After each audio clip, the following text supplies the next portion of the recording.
सेवी अनुपम तिवारी ने दिल्ली के जंतर मंतर पर यूजीसी बिल के विरोध तथा वर्तमान आरक्षण नीति की समीक्षा की मांग को लेकर चल रहे आंदोलन पर कथित लाठीचार्ज की कड़ी निंदा की है। उन्होंने कहा कि शांतिपूर्ण एवं लोकतांत्रिक तरीके से अपनी मांग रखना प्रत्येक नागरिक का अधिकार है और किसी भी आंदोलन को बलपूर्वक दबाना लोकतांत्रिक व्यवस्था के लिए उचित नहीं है। अनुपम तिवारी ने कहा कि यूजीसी बिल को पूरी तरह वापस लिया जाना चाहिए तथा पिछले 70 वर्षों से चली आ रही आरक्षण व्यवस्था की समीक्षा कर उसमें आवश्यक सुधार किए जाने चाहिए। उनका कहना है कि गरीबी किसी जाति को देखकर नहीं आती, इसीलिए आर्थिक रूप से कमजोर प्रत्येक वर्ग के बच्चों को शिक्षा, स्वास्थ्य और आगे बढ़ने के समान अवसर मिलने चाहिए। उन्होंने कहा कि प्रतिभाओं के साथ किसी भी प्रकार का अन्याय देश के विकास में बाधक है। यदि योग्य और प्रतिभाशाली युवाओं को पर्याप्त अवसर नहीं मिलेंगे तो उनका पलायन बढ़ेगा। उन्होंने आरक्षण का आधार आर्थिक करने की मांग दोहराते हुए कहा कि इससे समाज के गरीब और जरूरतमंद वर्गों को समान अवसर मिल सकेंगे। अनुपम तिवारी ने भाजपा सरकार पर आंदोलनकारियों की आवाज दबाने का आरोप लगाते हुए कहा कि लोकतांत्रिक तरीके से अपनी बात रखने वालों के साथ बल प्रयोग की कार्यवाही की जितनी निंदा की जाए कम है। उन्होंने रीवा के उप मुख्यमंत्री राजेंद्र शुक्ला पर भी निशाना साधते हुए सवाल किया कि रीवा की जनता ने उन्हें जमीन से उठाकर सत्ता के शीर्ष तक पहुंचाया है, ऐसे में वे इन मुद्दों पर खुलकर अपनी बात क्यों नहीं कर रहे हैं। तिवारी ने कहा कि समाज के लोगों की समस्याओं और आंदोलनकारियों की आवाज पर उप मुख्यमंत्री की चुप्पी का कारण जनता को बताया जाना चाहिए। उन्होंने केंद्र एवं राज्य सरकार से यूजीसी बिल वापस लेने, आरक्षण नीति की समीक्षा करने तथा सभी वर्गों के आर्थिक रूप से कमजोर विद्यार्थियों को समान अवसर उपलब्ध कराने की मांग की है। मैं आपसे कुछ बातें ये बताना चाहता हूँ कि आज सरकार बहुत बड़ा अन्याय कर रही है। इस अन्याय, जुल्म, ज्यादती के विरुद्ध आवाज उठाना बहुत जरूरी हो गया है, क्योंकि इस देश में लोकतंत्र है और लोकतंत्र में हर व्यक्ति को, हर समूह को, हर सबको यह अधिकार है कि वो अपने हक और अधिकारों की मांग के लिए आवाज उठा सकते हैं, बोल सकते हैं। ये लोकतंत्र का तकाजा है। लेकिन जिस प्रकार से यह सरकार सवर्णों के आंदोलन को कुचलना चाहती है, दमन करना चाहती है, वो बहुत ही गलत है और जिसको कि जितना निंदा की जाए कम है। आप देखिए, औरतें, बूढ़े, बच्चे, जवान सब अपने साथ हो रहे अन्याय और अत्याचार के विरुद्ध दिल्ली में शांति प्रिय आंदोलन कर रहे हैं। चाहे वो किसी भी वर्ग का, मतलब उम्र से है, कितनी भी उम्र के हों, लेकिन लगे हुए हैं और सरकार के सामने यही मांग कर रहे हैं कि आरक्षण जो 70 वर्षों से चल रहा है उसकी समीक्षा की जाए। आरक्षण के हम विरोधी नहीं है, लेकिन आरक्षण की समीक्षा होनी चाहिए। और मैं भी यही कहता हूं कि आरक्षण दीजिए, लेकिन आरक्षण का अधिकारी हर वो गरीब है, हर वो शोषित, पीड़ित, वंचित है जिसने कि समाज में अपने आप को आगे आने के अधिकार के लिए लड़ाई लड़ रहा है। आज आप देखिए, 70 वर्षों से अधिक आरक्षण है, लेकिन कुछ लोग उस आरक्षण का लाभ उठा रहे हैं। लगातार पीढ़ी दर पीढ़ी वही लोग उठाते चले जा रहे हैं। और आप भी देखिए कि समाज में किस प्रकार से जो छोटा काम करने वाले लोग हैं, मोची हैं, ठेला चला रहे हैं, रिक्शा वाले, तांगा वाले, चाहे वो किसी जाति और वर्ग के हों, आज वो बेचारे जो काम पहले कर रहे थे, जो उनके पिता ने किया, वही वो भी कर रहे हैं। उनको आरक्षण का कोई लाभ नहीं मिला।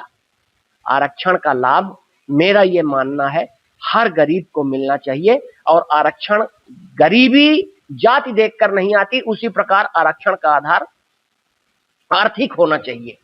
मैं एक बात और आपसे कहना चाहता हूं, कितना बड़ा अन्याय किया गया है। इस देश की समूची जनसंख्या का 34% सवर्ण है और उसमें भी 18% से भी अधिक ब्राह्मण समाज है। इस देश की समूची जनसंख्या का, इस आंकड़ों को इस सरकार ने दबाया है, छुपाया है।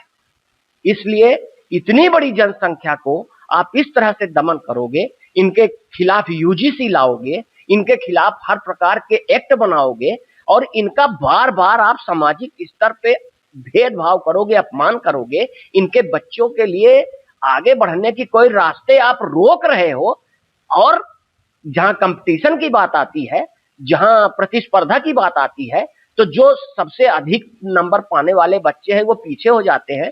क्यों ऐसा? मैं तो कहता हूं पढ़ने के लिए सबको बराबरी से मौका मिले। जो गरीब हैं उनको अधिक से अधिक आर्थिक सहायता दो, लेकिन उनको खूब पढ़ने में मदद करो, खूब पढ़ें, खूब मेहनत करें। अब मेहनत करने के बाद जब कंपटीशन की बात आए तो सब एक साथ कंपटीशन करें, और जो प्रावीण्य सूची में आए, जो अच्छे नंबर आए, उन्हीं को मौका मिलना चाहिए। तभी देश विश्व गुरु बनेगा, अन्यथा ये देश पीछे चला जाएगा।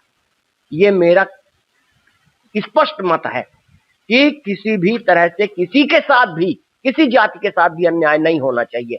आखिरकार सवर्ण भी तो कुछ जातियां हैं, सवर्णों में भी ब्राह्मण भी तो कोई जाति है, जिन लोगों ने इस देश में बार बार बलिदान किया, अपना सर्वस्व निछावर कर दिया।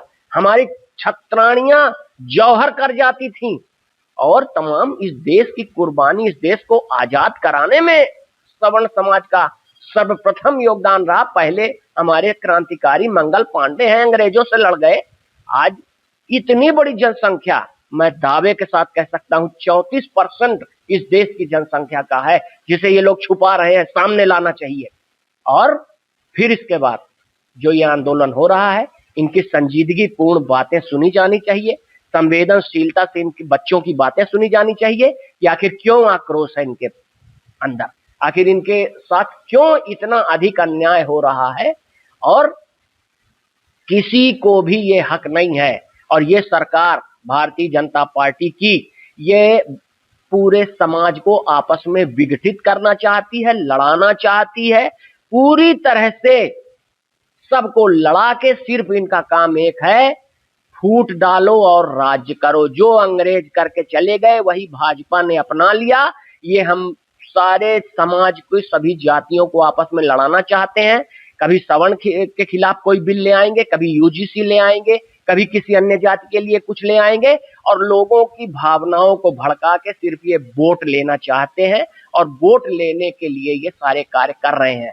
मैं अंत में आपसे एक बात और कहना चाहता हूं कि अगर बात नहीं की गई तो ये किसी न किसी रूप में सारे देश में ये आंदोलन फैलेगा, और अगर देश में फैलेगा तो जो अभी जंतर मंतर में हुआ है उससे भी बड़ा आंदोलन होगा। इसलिए इस सरकार के नुमाइंदों को चाहिए कि तत्काल जाके उनकी बातें सुने, और फिर से मैं कहता हूं आरक्षण की समीक्षा हो, आर्थिक आधार पर आरक्षण लागू होना चाहिए। और मैं कहना चाहता हूं कि घुट घुट कर जीने से लड़के मर जाना अच्छा है।